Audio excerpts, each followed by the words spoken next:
Hi, I'm Helen. I'm Fred. I'm Steven. And you're watching Word of Mouth.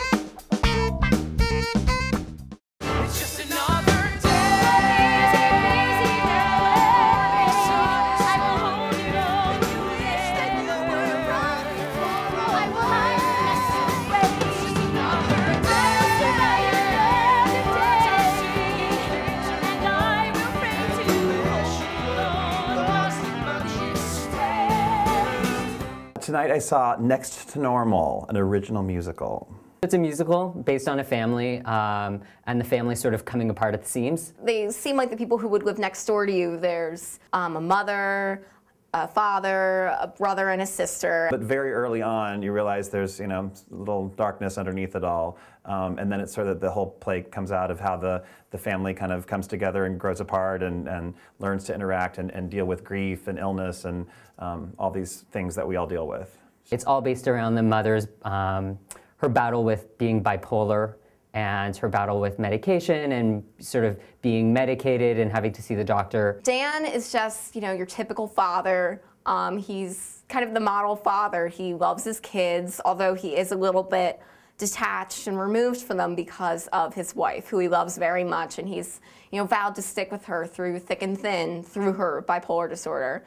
And he is just kind of trying to hold everything together. The two kids are Natalie and Gabe, and so Natalie's obviously the daughter, and she is an overachiever. She's sort of like teen angst daughter. She's sort of like going through it.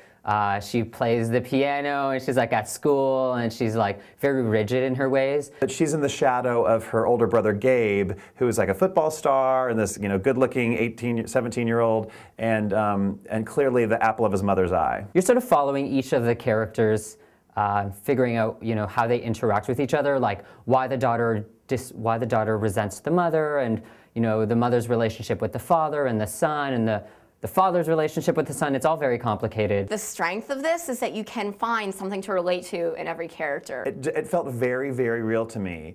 And for a play for a musical that's called Next to Normal, that's very important, I think, that they were very identifiable and these characters felt very real and genuine. I got the sense that it was taking place now and it was very of the moment, and that I might know even some people, like some families like this, or I might be able to relate to some of the characters myself, but I actually had a hard time believing them. Alice Ripley plays Diana. She's fierce. They will probably nominate a few other people, but they should just engrave the Tony with her name because she is so spectacular. She gives quite the performance. She is very believable as confused and a little crazy, but you really feel for her. You feel sympathetic. She has an absolutely stunning, gorgeous voice, and it's there's really quiet moments that you just you could hear a pin drop, and then there's parts of the show where the band's going crazy and she's wailing, and she's pitch perfect in everything that she does. J. Robert Spencer plays Dan. I thought he was great, and I loved him. I felt so badly for him. He was really great. I mean, again, very believable as a father.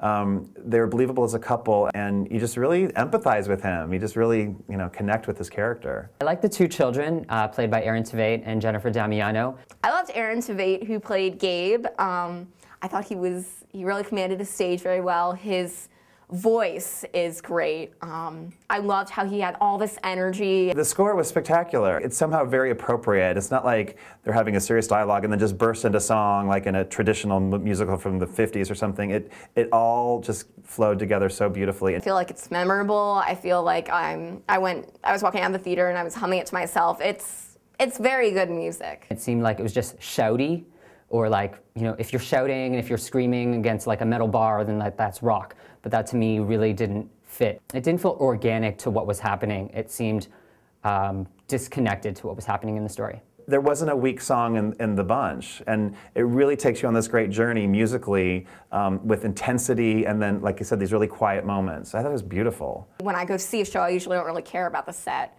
but in this show, it's more like a character onto itself. Basically the set sets you in Diana's mind.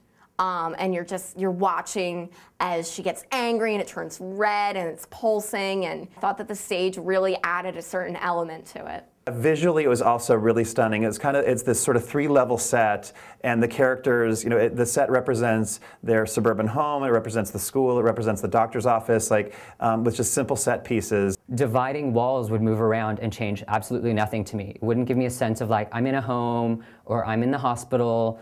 Sometimes they're windows and sometimes they're like a woman's eyes, and it's like, well, what does that mean? Why is it changing? It was fabulous. This is my new favorite musical. It's electrifying. It has you on the edge of your seat. It's an emotional roller coaster. I can't believe that I just saw this. It's amazing. You could feel the appreciation and the excitement in the audience tonight. Like, I don't think I'm alone in thinking that this is a really special, spectacular show that's going to really blow people away.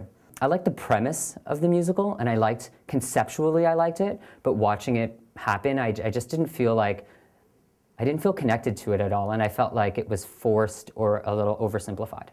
It was one of those shows that at intermission, I couldn't wait for the second act to see how it was going to unfold. I just felt really excited to be in the theater and see something so interesting. When was the last time you saw an original musical on Broadway? It's something to really cheer for, something that's not a book or a movie or a jukebox musical. It's new, it's great, the singing is just phenomenal, the actors are so incredibly talented. Just go see it. I didn't feel anything, and it's weird because there were moments of silence at the end where you could tell the audience was really loving it and they were really feeling for it. The person beside me was crying, but I felt very little. I think most of the time I just had such a hard time believing what was happening that I couldn't just let go and be with the characters. I think my friends should see it, and I think they should take me with them. It defies description. I think it's one of those shows that you just say, go see this. Like, I wouldn't reveal anything. I just feel like, trust me, you're gonna wanna see this, you're really gonna miss out if you don't. Go see Next to Normal.